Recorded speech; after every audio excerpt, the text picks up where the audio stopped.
Hi everyone, Mike here, and this is the Lenovo Yoga 3 Pro. Last year's Yoga 2 was, and still is even today, one of the best two-in-one ultra portables you could get.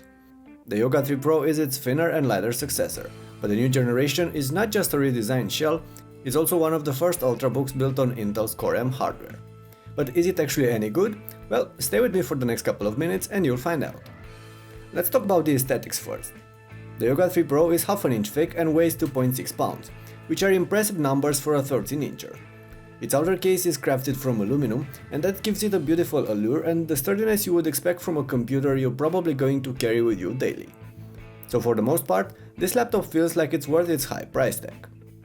The new Yoga is of course a convertible, just like the previous generations, and its screen flips to 360 degrees, allowing a few different use modes. There's the standard laptop position, the stand, the tent, and the tablet modes, but you'll probably use this mostly as a regular notebook. A 13-inch screen tablet might occasionally come in handy, but is not in my opinion very comfortable to use on a daily basis. It's just too large and heavy.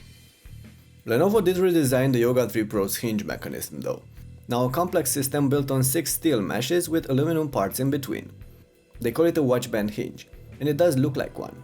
It even rattles like one each time you adjust the screen's vertical viewing angle, and in fact each time you move the laptop around, something I found annoying at start but ended up ignoring after a while. Hear for yourselves.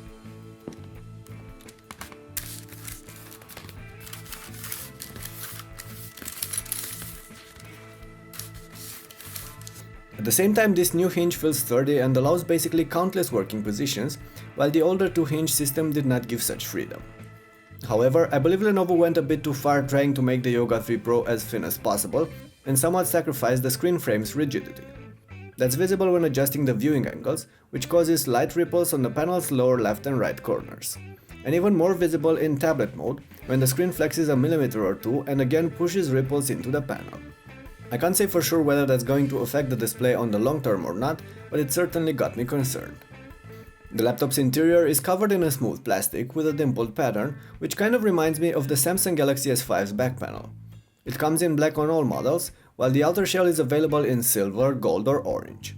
Overall, I dig the design and the feeling.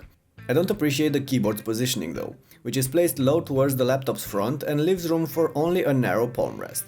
And that means there's not enough space for your wrist to lay comfortably on its surface. Luckily, the front lip is blunt and there are no sharp surfaces to worry about. But even so, I would have loved if Lenovo were able to push the keyboard ensemble higher. I should also mention that the keyboard is slightly lowered into the chassis, so the laptop won't lean on the keys when you have it in stand or tablet modes. That's smart. And of course, the keys and the trackpad are only active in laptop mode, so they won't register accidental taps or presses. The laptop sides are covered in a black sheet of aluminum and house the ports and buttons. There's the card reader on the left, micro HDMI output, an USB 3.0 slot and Lenovo's new charging port, which also backups as an USB 2.0 slot when the computer isn't plugged in. On the left you get another USB 3.0 port, the headphone microphone jack, a volume rocker, a screen lock button and the power knob. And I swear Lenovo couldn't have put it in a more annoying position. It's right in the middle where you'll usually have your hand when grabbing the laptop. And it's not very stiff either, that's why I've probably pressed it by mistake at least a few dozen times in the last week and put the computer to sleep.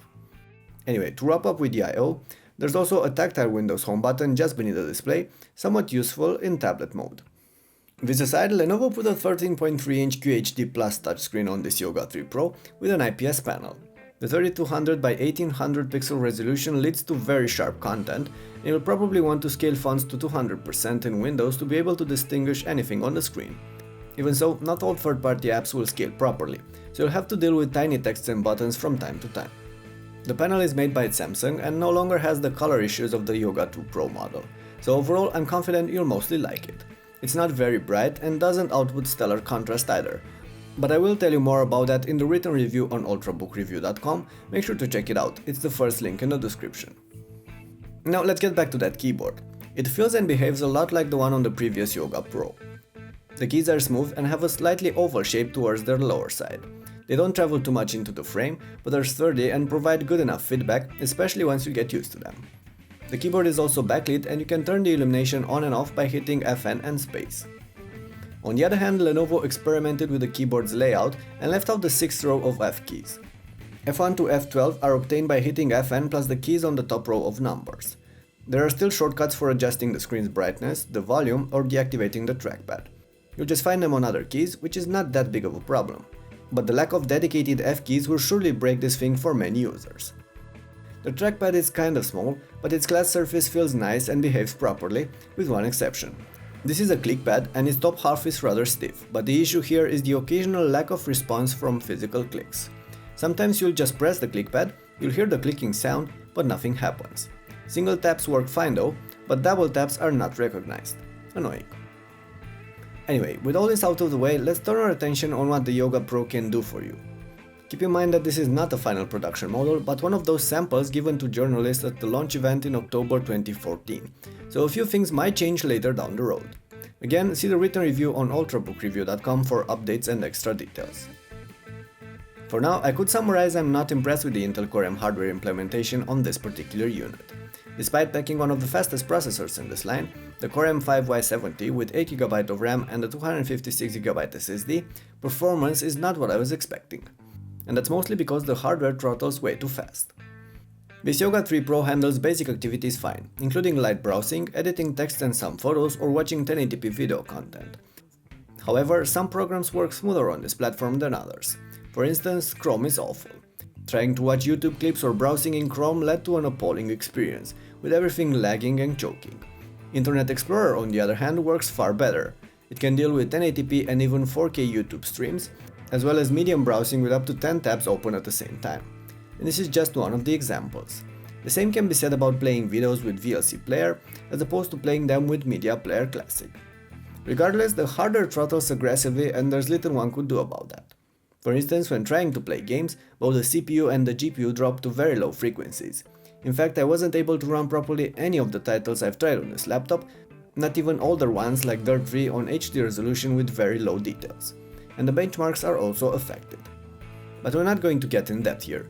Please check out the post on ultrabookreview.com for my impressions on the hardware and this Yoga 3 Pro's overall performance. On the other hand, the device runs mostly cool and quiet.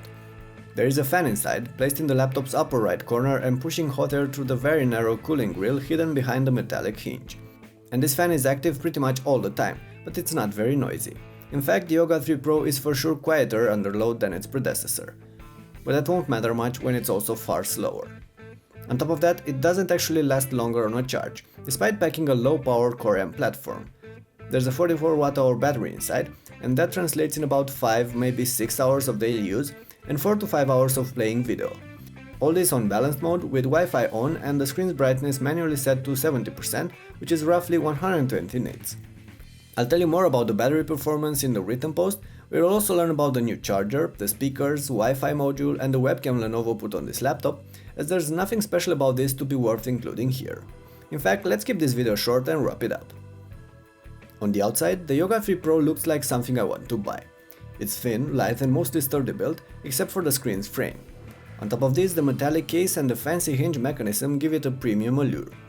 And once you'll open it up, you'll also notice the nice screen, the comfortable keyboard and the accurate trackpad, although the non-standard keyboard layout will surely steer some of you away, as well as the stubborn click buttons. On the inside though, the Yoga 3 Pro is less of a success, at least based on this unit I got for tests here. The Core M implementation felt slow, wasn't as energy efficient as expected and not even fanless as I was hoping. In fact, the truth is you'll get better performance and even superior battery life with something like the Lenovo Yoga 2 Pro or the Microsoft Surface 3, for a fraction of the price. So unless Lenovo manages to change that on the final release units and deal with the aggressive throttling that simply brings this laptop to its knees in anything but low-level activities, I can't recommend buying this Yoga 3 Pro. And especially not when it sells for $1,300 or more for the beefier configurations. And that sums it up for now. Thanks for watching and make sure you check out the in-depth post on ultrabookreview.com for final conclusions and updates, as well as extra details that were not included in the video. If you like my work, hit the thumbs up button on your way out and stay close for my future clips. This is only the first of these new generation Ultrabooks I've got my hands on, and more are coming in the next weeks and months. Catch you later.